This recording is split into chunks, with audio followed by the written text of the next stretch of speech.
sudah 25 tahun berhenti. Tapi cuman gara-gara masalah rumah tangga mahal sepele, dia jatuh lagi. Berarti ada hal-hal yang memang itu jadi pemicu buat dia. Kenapa mendengar?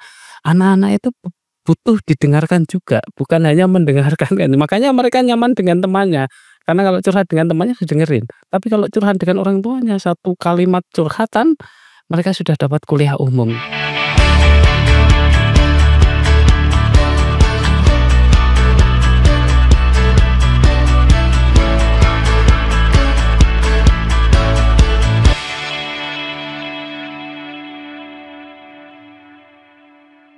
Halo pemirsa YouTube RRI Semarang dan juga pendengar RRI Semarang. Kami hadirkan, kita bincangkan mengenai kasus narkoba di Indonesia yang bisa dikatakan seperti fenomena gunung es. Bahkan akhir-akhir ini, ada anak di bawah umur yang terlibat dalam penyalahgunaan narkoba. Kita harus seperti apa dan bagaimana antisipasinya? Kami hadirkan dalam box siar mengenai problematika narkoba di sekitar kita. Dari Library Great Room Holiday Inn Express Kota Semarang, bersama saya Sylvian Sori. Kali ini kita akan bincangkan bersama penyuluh narkoba ahli muda BNNP Provinsi Jawa Tengah, ada Mas Cupis. Kabar baik, sehat Mas Cupis? Alhamdulillah, luar biasa. Alhamdulillah. Nanti kita sharing banyak ya Mas Cupis ya. Di sebelah Mas Cupis sudah hadir pula penyintas pengguna narkoba dan pembina Elkana Recovery House, Mas Maruli. Kabar baik, sehat? Kabar baik, Mbak, sehat. Nanti kita sharing banyak ya ke pemirsa dan pendengar ya Mas Maruli ya. Siap, Mbak. Kita siap menginspirasi. Coba kita main data dulu pemirsa YouTube dan pendengar RRI. Dari yang ada di Jawa Tengah, BNNP di Mas Cupis, seperti apa kondisi penyalahgunaan narkoba? Silahkan. Jadi gini Mbak Sylvia, kalau kita ngomong narkoba itu kita bisa melihat dari dua sudut pandang. Pertama adalah kasus, ya kan? Yang kedua adalah prevalensi. Kalau kasus itu kan yang sudah ketangkep, di situ ada barang bukti, ada tersangka dan sebagainya. Dilihat dari banyaknya kasus 3 tahun terakhir ini, ternyata tiap tahun ada peningkatan, Mbak.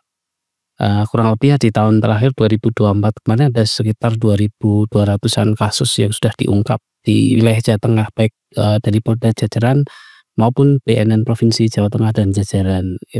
Itu meningkat dari tahun 2023 dan 2022. Selain itu kita bisa melihat dari prevalensinya, angka penyalahguna. Prevalensi itu bisa dilihat dari terakhir pakai dalam kurun waktu 1 tahun atau pernah pakai. Jadi dalam waktu kurun 1 tahun terakhir kali pakai itu, BNN itu kan mengadakan survei per 2 tahun ya Mbak ya. Terakhir tahun 2023, ya sebelumnya 2021 dan sebagainya. Di Jawa Tengah sendiri di 2017 didapati ada 1,16% penduduk Jawa Tengah itu setahun terakhir kali pakai narkoba. Di akhir tahun ini itu ada 1,3%. Kalau dikonversikan dalam jumlah orang itu sekitar 196.000 Di Jawa Tengah? Di Jawa Tengah. Itu juga kalau kita lihat sebarannya itu ada di desa dan di kota. Jadi bukan melulu ada di kota aja, ternyata di desa aja sekitar 50.000-an itu didapati penyalahgunaan narkoba. Jadi kalau kita bisa melihat ya ini sudah merata gitu, sampai pelosok-pelosok desa pun mereka sudah kenal gitu. Karena kalau kita membicarakan narkoba biasanya zaman dulu kan jangan main ke kota, ke ibu kota dan lain sebagainya karena penyebarannya paling luas. Tapi sekarang sudah enggak ya Mas? Sudah. Kalau kita lihat dari latar belakang penyalahguna juga sekarang sudah beragam. Ada yang pegawai, ada yang mahasiswa, pelajar, dari pelajar juga ada itu kan. Dari kalangan mampu, bahkan yang tidak punya pekerjaan pun juga tertangkap tangan atau mereka melakukan penyalahgunaan narkoba. Terus pertanyaannya adalah mereka dapat baru gitu. Inilah jaringan. Yang namanya jaringan itu kan ada yang produksi, ada yang jual, terus ada yang beli. Dari penjual ke pembeli butuhnya apa? Kurir. Nah, jadi memang ya ini lingkaran setan. Makanya didapati loh, ini nggak punya pekerjaan kok dia menyalahgunakan. Ternyata selain dia menyalahgunakan, dia dapat dari mana? Upah dari dia mengantarkan barang itu. Gitu. Kalau bisa dikatakan bisnis gelap yang menjanjikan juga ya. Mas Yupis ya? Karena kan sebetulnya mereka mendapat keuntungan semua tuh dari lingkaran setan itu. Ya inilah hukum ekonomi ada dalam kejahatan narkotika. Hukum ekonomi kan ada demand, ada supply gitu. Ada permintaan, ada penawaran kan gitu. Iya sih. Begitu penawarannya tinggi ya, terus permintaannya rendah, yang terjadi apa? Diskon besar-besaran gitu kan gitu ya. Ada di Iya kayaknya. Oke kan gitu kan. Jadi seperti itu. Begitu permintaannya yang tinggi terus penawarannya dikit, harga kan melambung gitu kan. Itu yang menjadi harapan para pengedar, para bandaran gitu. Jadi ekosistem ini memang sengaja diciptakan oleh mereka biar ada keuntungan secara finansial di sana. Betul. Saya langsung ke Mas Maruli dulu nih. Kalau tadi kan berarti ada prinsip ekonomi yang ada ya Mas Maruli ya. Kalau Mas Maruli boleh bercerita kali ini, gimana awal, kalau masih ingat, kalau berkenan begitu ya, awal ceritanya bisa terjerat lingkaran setan ini juga, silahkan. Ya, kalau dulu kita konsumsi itu mungkin belum ada pikiran ya sampai ke hukum ekonomi. Oh iya ya, orang menggunakan ini ketika kita ikut membantu mengedarkan, kita ada keuntungan deh di sini. Belum sampai ke situ pikirannya. Mungkin kalau dulu awal-awal ya, makanya ada fase-fasenya. Orang itu awal-awal ya coba-coba dulu gitu. Ya kalau tertarik ya lanjut gitu kan, ada istilah seperti itu. Akhirnya bisa lanjut. Karena apa? Ya itu tadi saya pribadi itu tinggal di lingkungan memang lingkungan yang memang apa ya, mendukung di situ, yang akhirnya mau nggak mau kita ikut dengan arus apa kata kawan, kata teman itu. Dari situ mulailah kita coba-coba, dari coba-coba mulai namanya sudah kecanduan karena harus konsumsi setiap hari. Waktu itu zaman saya masih namanya itu heroin jenis putau gitu. Kalau sekarang itu mungkin udah hampir nggak ada, bahkan nggak ada sama sekali. Saya nggak pernah dengar ada kasus yang kita dampingin orangnya pengguna heroin itu. Kalau itu dulu ada sampai seperti itu, dan akhirnya kita harus dapat satu hari itu kita minimal itu 3 kali konsumsi itu. Kayak Pagi, makan ya? iya, jadi pagi kita harus konsumsi, siang pulang sekolah, waktu SMA kita harus konsumsi, malam mau istirahat, mau tidur kita harus konsumsi. Kalau enggak badan itu sakit. Itu namanya dulu dibilang sakau ya. Oh, sakau. Iya seperti itu. Jadi kita sakit badannya kalau nggak konsumsi itu. Gitu. Prosesnya waktu itu Mas Maruli berapa lama tuh antara coba-coba akhirnya sampai kecanduan? Nggak lama ya. Karena kita itu kalau coba-coba rutin setiap hari, itu rutin. Iya. Berarti kan udah bukan coba-coba lagi. Hari ini saya waktu itu ingat sekali pertama konsumsi itu di sekolah. Karena di sekolah itu tempat yang paling mudah untuk alasan PR lah, ngerjain inilah, kerja kelompok lah, apalah apa. Itu paling mudah dulu. Dan apalagi hari-hari itu kan pasti orang tua kan senang kalau anaknya rajin ya, ada kegiatan sekolah aktif gitu. Gak taunya ya kita melakukan hal-hal yang gak benar gitu. Nuansa dari Iya, pendidikan itu ya, memanfaatkan situasi-situasi seperti itu gitu. Dan itu gak butuh waktu lama, 3 bulan saya sudah mulai bermasalah. Oke, mohon maaf Mas Maruli, di tahun berapa waktu itu? Kurang lebih tahun 99 ya. Oke, 99. 2000 sudah. Di tahun 2000 Mas Yupis, Mas Maruli mengatakan menggunakan heroin. Dan sekarang Mas Maruli mengatakan bahwa sudah tidak ada lagi yang didampingi menggunakan heroin. Apa saja sih sebetulnya memang harus diwaspadai penyalahgunaan narkoba saat ini, jenisnya apa saja? Jadi narkoba di Indonesia itu sesuai dengan permintaan pasar gitu. Iya sih. Jadi memang benar yang disampaikan oleh Mas Maruli tadi ya. Di tahun 90-an Indonesia itu cukup banyak menyalahgunakan heroin jenis putau gitu. Makanya waktu itu didapati juga peningkatan kasus HIV AIDS gitu kan. Karena mereka menyalahgunakan putau itu dengan injeksi yang tidak ya Mas ya. Terus setelah dilakukan kampanye besar-besaran oleh negara waktu itu gitu kan. Bergeser nih penyalahgunaannya. Kan dari heroin bergeser hingga di beberapa tahun ini didapati ada 3 3 jenis narkotika yang sangat sering digunakan di 3. Indonesia. Yang pertama ganja, Ganja, yang kedua sabu, sab, kan. Yang ketiga ekstasi. ekstasi. Kan 3 itu paling tiga besar dari ya? paling besar narkotika yang sering disalahgunakan di Indonesia. Di 3 kali penelitian itu ya digunakan.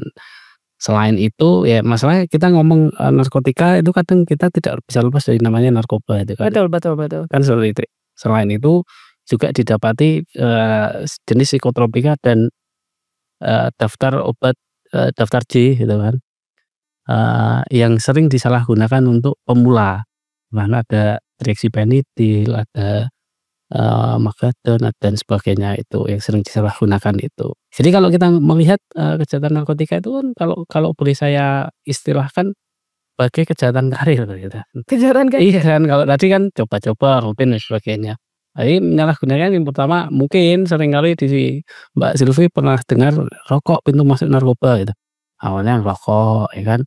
Besok habis itu nyoba pil-pil yang bisa didapat dengan murah gitu kan. Terus besok meningkat lagi nyoba ganja, ya naik lagi. Jadi karir nih ternyata ya. Baik. Mas Yubis, Mas Maruli, nanti kita akan lanjutkan kembali karena kan kalau saya bilang tadi anak di bawah umur sudah mulai terlibat. Tapi Mas Ruli cerita di tahun 2000 aja di dunia pendidikan sudah ada. Nanti kita kupas setelah yang satu ini ya. Jangan kemana-mana pemirsa YouTube dan pendengar RRI Semarang. Tetap bersama kami, Boksiar.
Bisnis yang menjanjikan di segmen pertama tadi kita bahas mengenai kasus narkoba. Bahkan beberapa waktu lalu ada kurir narkoba yang tertangkap di hotel.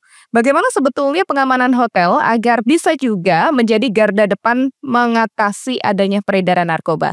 Hadir juga di sini pemirsa YouTube dan pendengar RRI, Seat Security Holiday Inn Express Semarang Simpang 5. Ada Joko Mulyono. Mas Joko, apa kabar? Sehat Mas Joko? Alhamdulillah baik, luar biasa. Luar biasa. Beberapa waktu lalu, Mas Joko, ada kasus kurir yang tertangkap akhirnya karena melakukan peredaran narkoba di hotel. Kalau di Holiday Inn di kota Semarang ini, pencegahan kamar digunakan hal-hal yang tidak wajar, salah satunya penyalahgunaan narkoba, bagaimana yang dilakukan?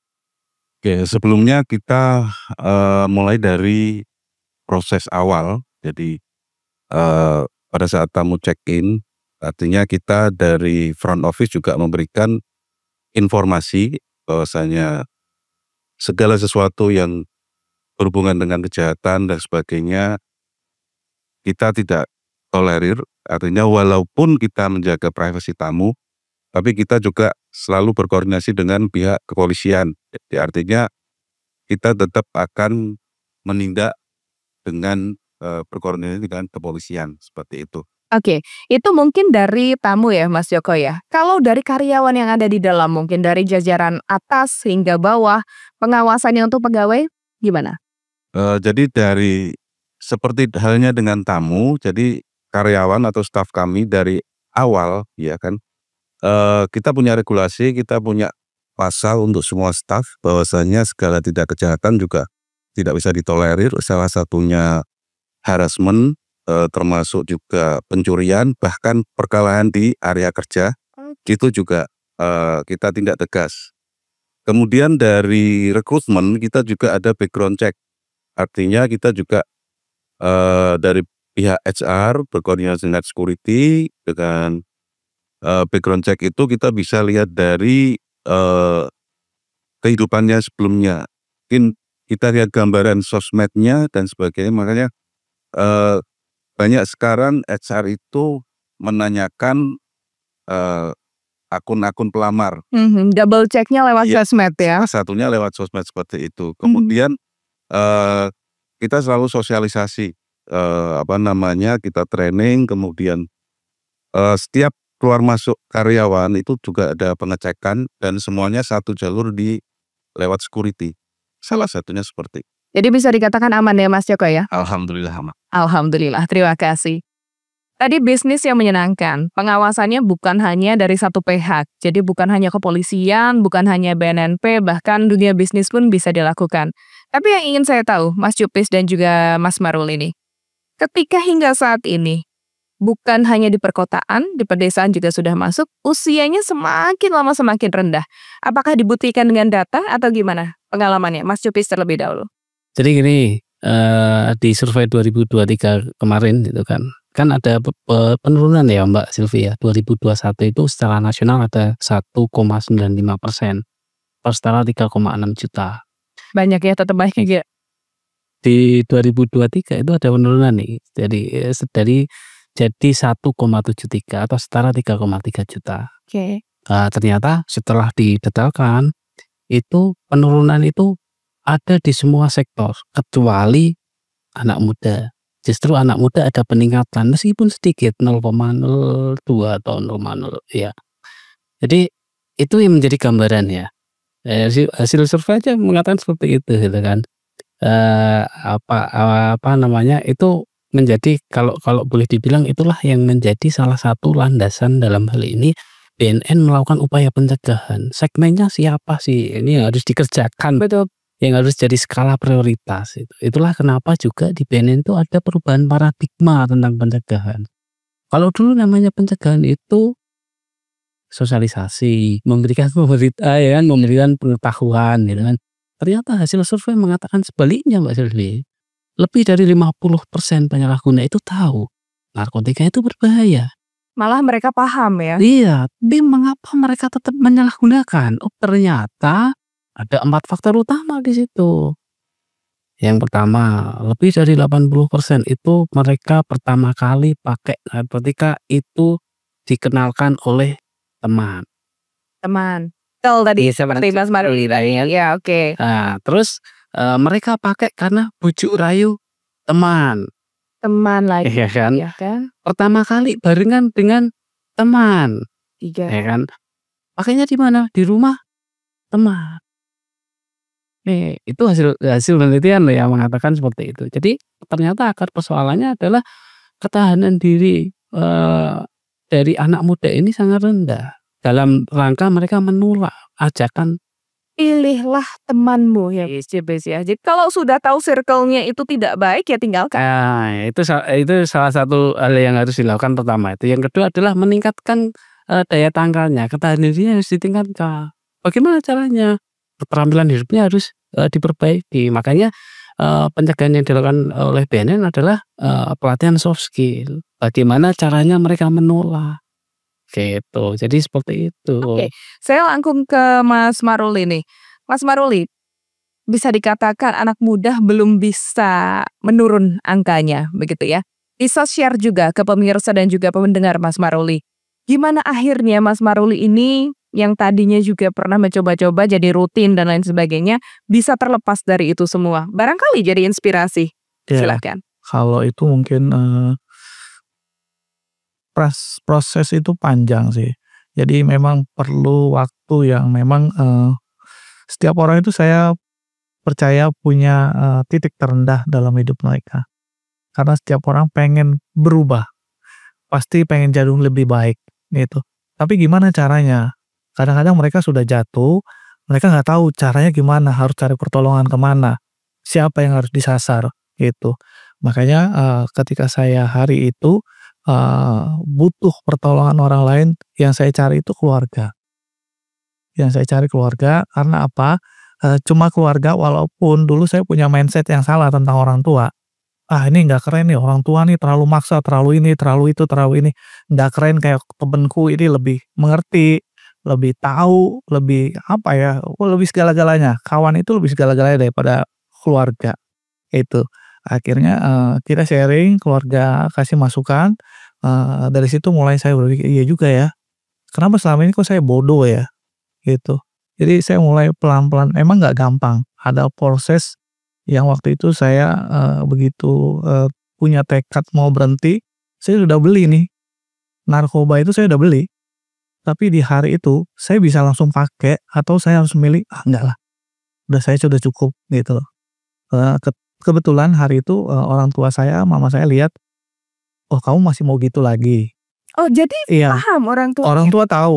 tua tahu karena udah capek kali ya, orang tua tuh udah sering nangkep saya, apalagi bukan nangkep maksudnya ketangkep basah gitu loh di rumah, apalagi adik saya laki-laki paling di bawah saya itu meninggal juga overdosis di dalam kamar mandi di rumah.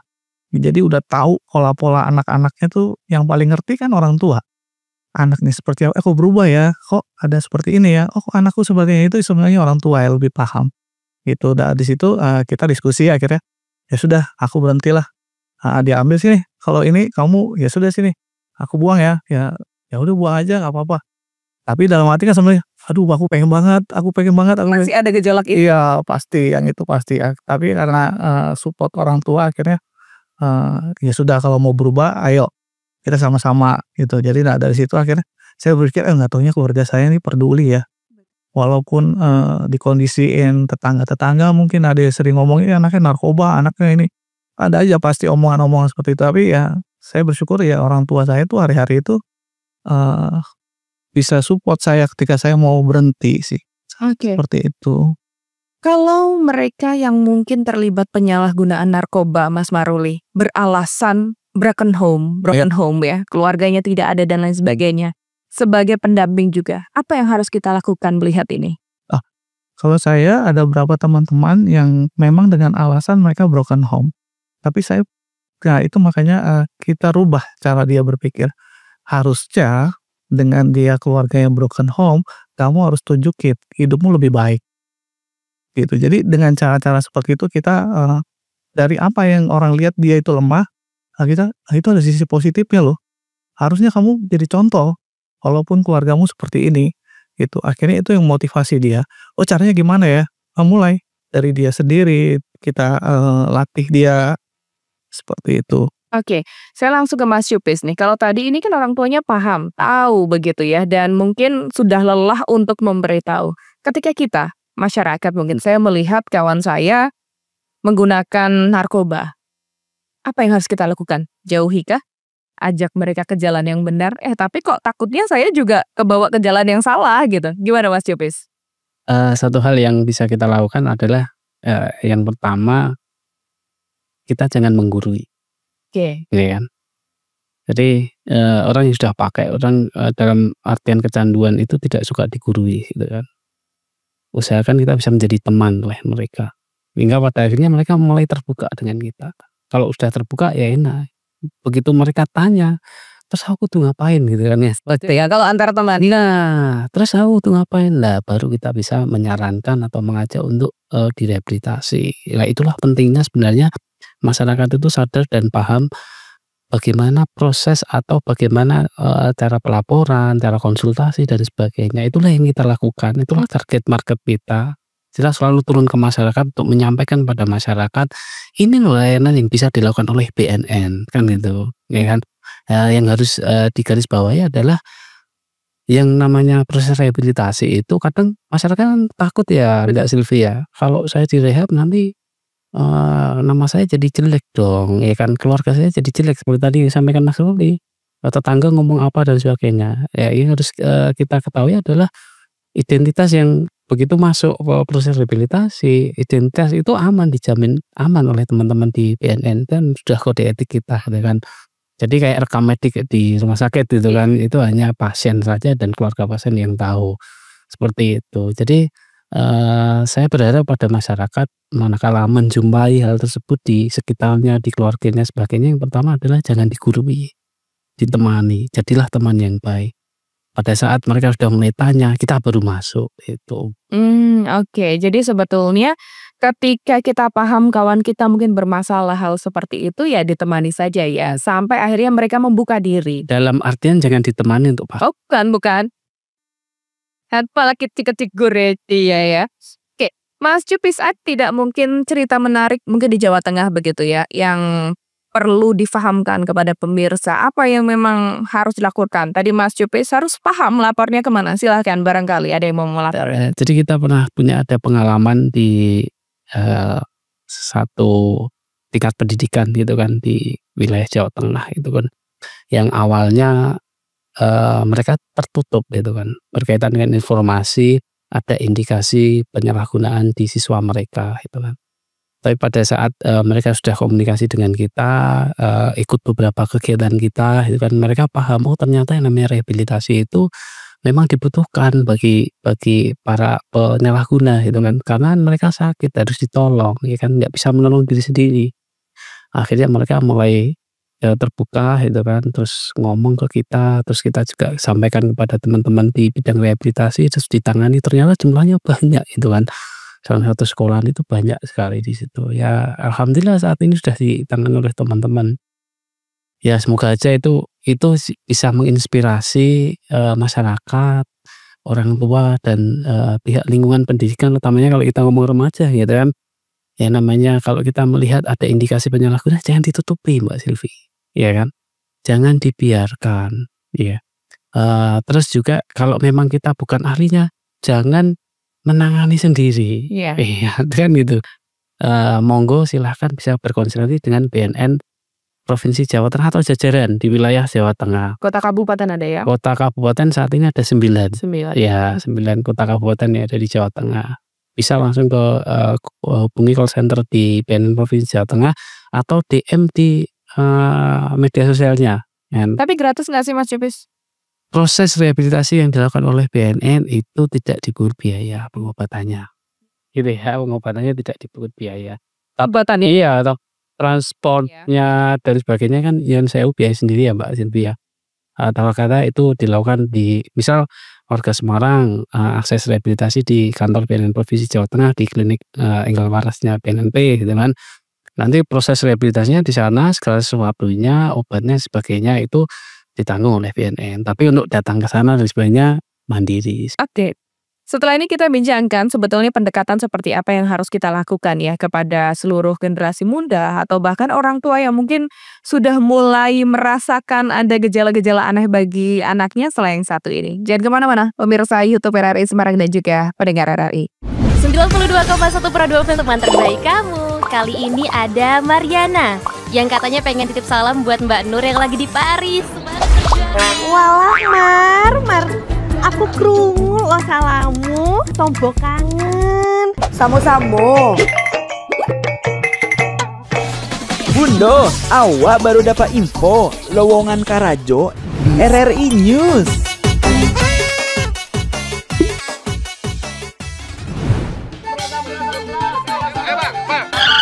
Nyanyi lagu apa kita, Pace? RRI digital saja toh.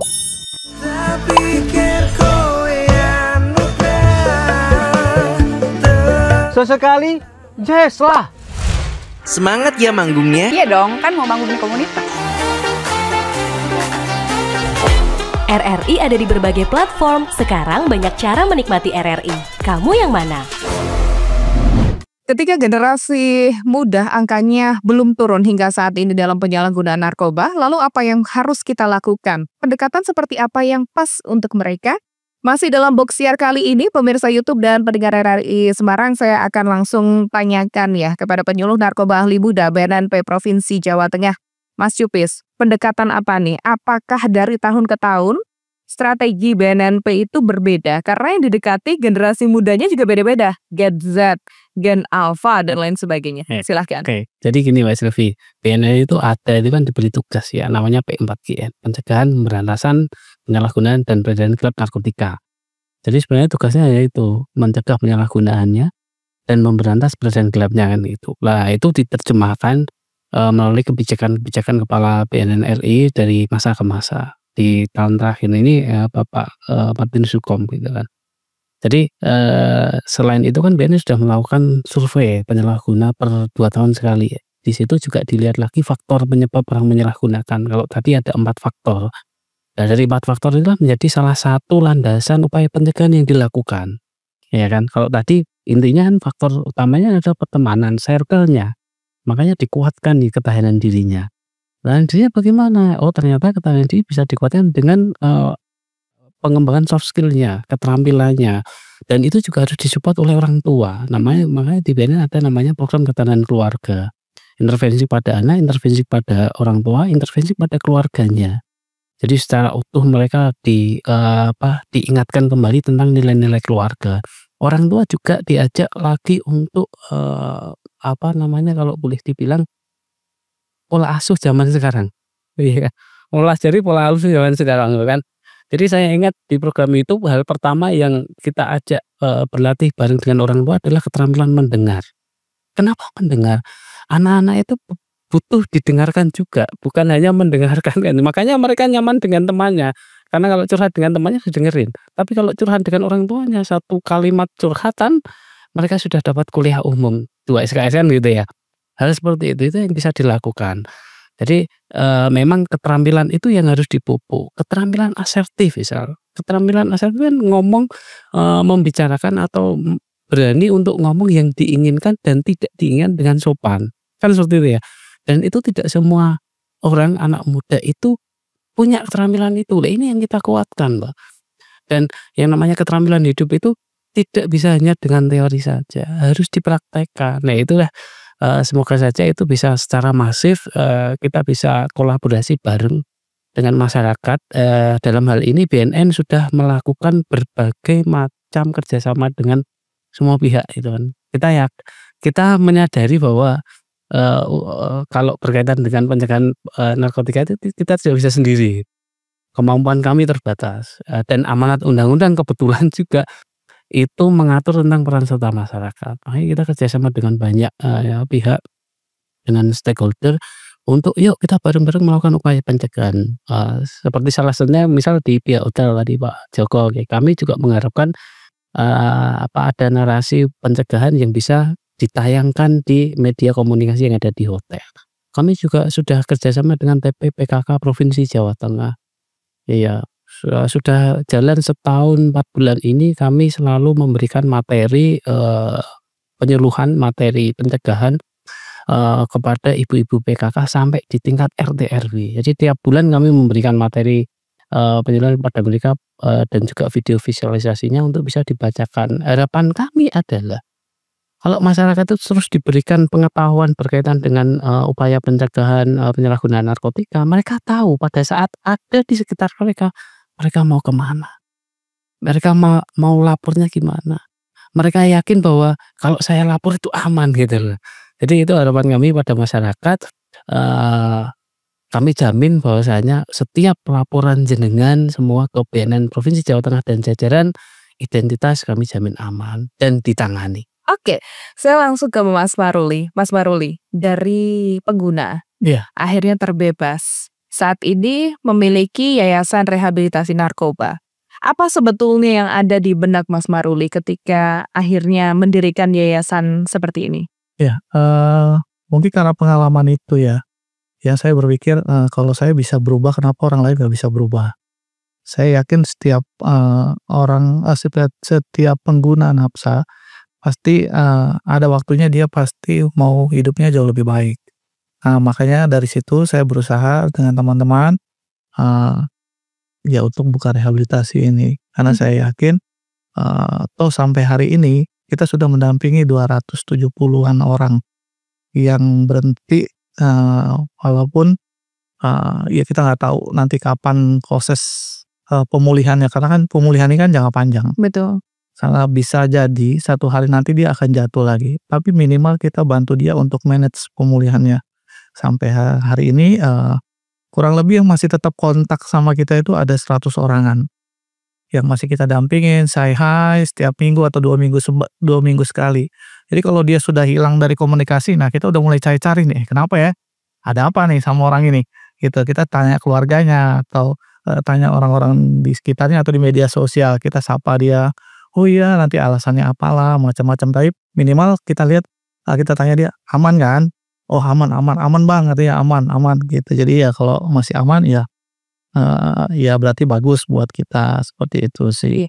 Mas Maruli, bagaimana cara meyakinkan mungkin barangkali pemirsa YouTube pendengar RRI ini ada yang merasa sudah terlepas dari rehabilitasi dan meyakinkan diri untuk tidak menggunakan lagi. Apa yang harus diyakinkan? Silakan. Ya, kepercayaan diri dia mungkin. Karena ada banyak teman-teman itu kepercayaan dirinya itu yang harus, dioptimalin, karena mereka kalau dalam kondisi sadar, ingin berkomunikasi, bersosialisasi itu kan suka minder. Biasanya percaya diri kalau dia konsumsi, narkoba itu.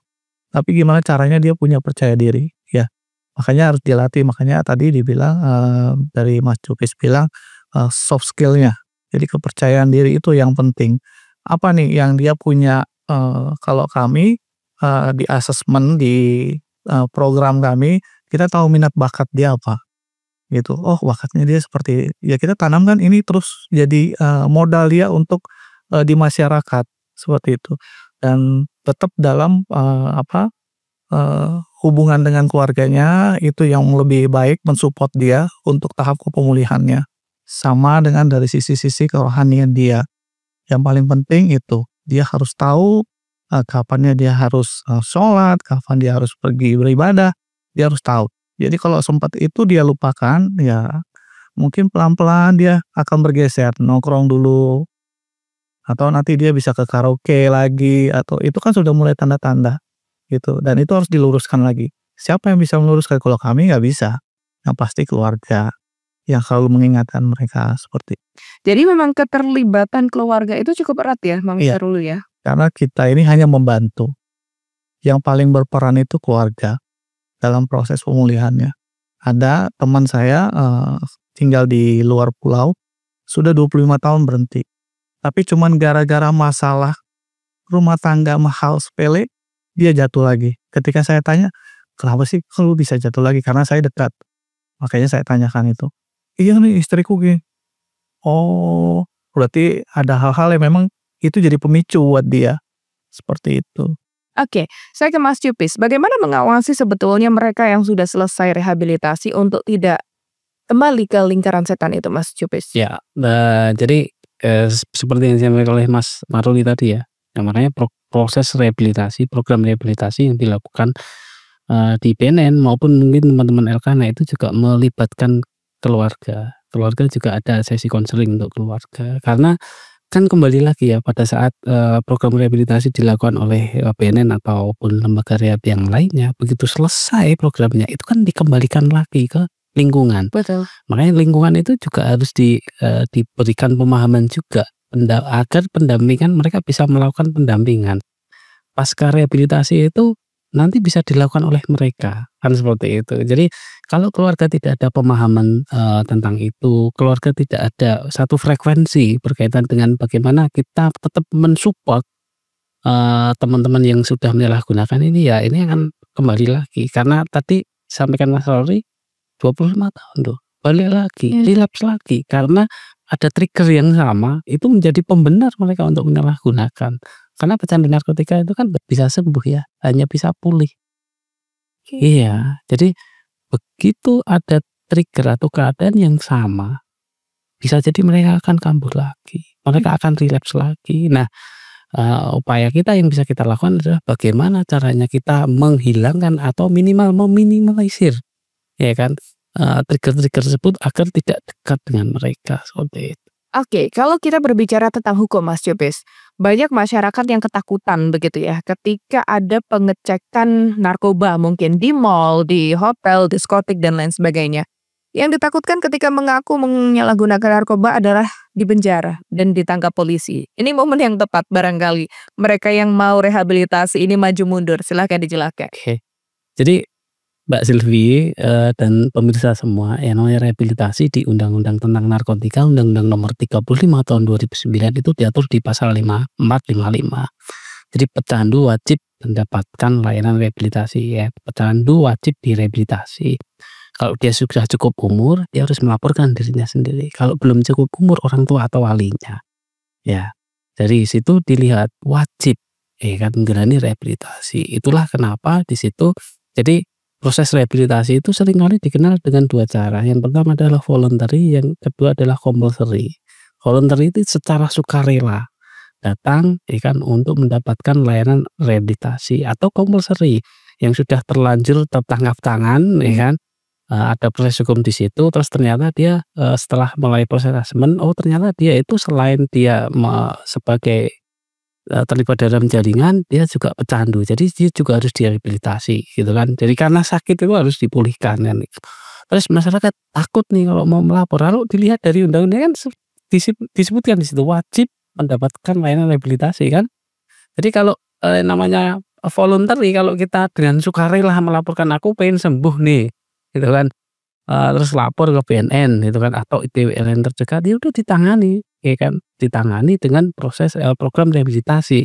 Ada nggak contohnya? Banyak. Sekarang sudah banyak ya? Banyak ya kan, dengan datang. Saya pernah punya pengalaman selama kerja di BNN itu, ada dengan sukarela datang gitu kan, nyuwun sewu sedikit agak bau gitu Mbak Luli, karena ternyata sudah beberapa hari gak mandi waduh ya. Terus dia datang ngomong, saya mau direhabilitasi. Kenapa? Saya takut mati. Ya kok takut mati? Karena teman-teman udah mati semua. Akhirnya ditangani gitu kan. Itu contohnya, pada saat itu dia masih menjadi pecandu akut gitu kan. Terus ditangani, proses rehabilitasi kita kirim ke balik Sarlidu, terus udah balik lagi itu. Hari contoh. Ada juga yang rehabilitasi dilakukan di penjara gitu kan.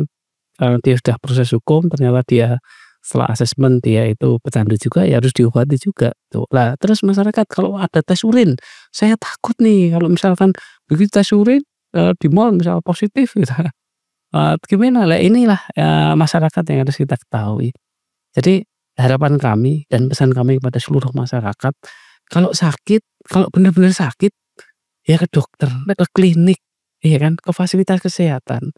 Karena kan kita tidak tahu bahwa mungkin obat yang kita beli sendiri itu mengandung ada zat narkotika di situ. Makanya kalau ada resep dari dokter itu atas anjuran dokter ya nggak masalah. Begitu ada indikasi positif, saya periksa kok, ini resep saya, selesai. Tapi manakala itu tidak ada, itu kan nanti yang menjadi repot gitu. Jadi gitu ya. Asas layanan kesehatan sekarang murah ya? Iya. Oke. Ternyata kita hanya punya waktu 2 menit. Ini Mas Jupis dan juga Mas Maruli. Saya bagi 1 menit ya. Kalau mungkin boleh saya bagi 2, nanti Mas Jupis untuk ajakan agar jauh-jauh dari narkoba. Saya boleh ajakan Mas Ruli untuk bisa memanfaatkan adanya yayasan-yayasan untuk rehabilitasi. Silahkan Mas Ruli terlebih dahulu. Ya, karena hari-hari ini sudah terbuka ya. Maksudnya di media sosial dengan mudah kita bisa dapat informasi ketika kita mengalami kondisi memang kecanduan. Kami siap membantu, boleh memberi nomor WA, boleh memberi nomor WA saya. Kita ada nomor WA 0812 8787 8980. Kami siap membantu walaupun lewat WhatsApp video call atau lewat Instagram, kita siap membantu untuk konseling seperti itu. Dan kami percaya ketika kita pulih, kami pulih, teman-teman yang lain pun pasti bisa pulih. Yang Baik. penting niat hatinya mau berubah. Terima kasih Mas Maruli. Mas Yupis silakan. Kepada seluruh masyarakat di wilayah Jawa Tengah, saya sedikit meminjam kata bijak dari Ali bin Abi Thalib ya, bahwa kejahatan itu tidak akan bertambah karena banyaknya orang jahat, tapi karena diamnya orang baik. Harapan saya, yuk kita jadi orang-orang yang nggak bisa diam untuk kasus narkotika. Untuk ke depan, kami mengajak seluruh masyarakat untuk bergabung dan upaya pencegahan penyalahgunaan narkotika di Jawa Tengah. Kalau Bapak Ibu masyarakat semua ingin mendapatkan layanan yang ada di BNN seluruh Jawa Tengah, jangan bisa mengakses di seluruh media sosial di BNN Provinsi Jawa Tengah dan jajaran. Kalau di BNN Jawa Tengah di 0811 2608944 ya. Saya ulangi 0811 2608944 ya. Terima kasih. Terima kasih Mas Yupis, terima kasih Mas Maruli. Kapan-kapan kita ngobrol lagi. Sehat selalu ya. Sehat sama-sama Mbak Sylvia. Terima kasih juga. Pemirsa YouTube dan juga pendengar RRI, memilih-milih berteman itu baik, apalagi ketika kita sudah melihat ada lingkaran setan di sana. Tapi ketika kita sadar ada teman yang jatuh dan butuh pertolongan, tidak ada salahnya kita harus mengajak mereka untuk menjadi atau mencari tempat yang lebih baik. Saya Sylvia Ansori mengucapkan terima kasih. Sampai jumpa.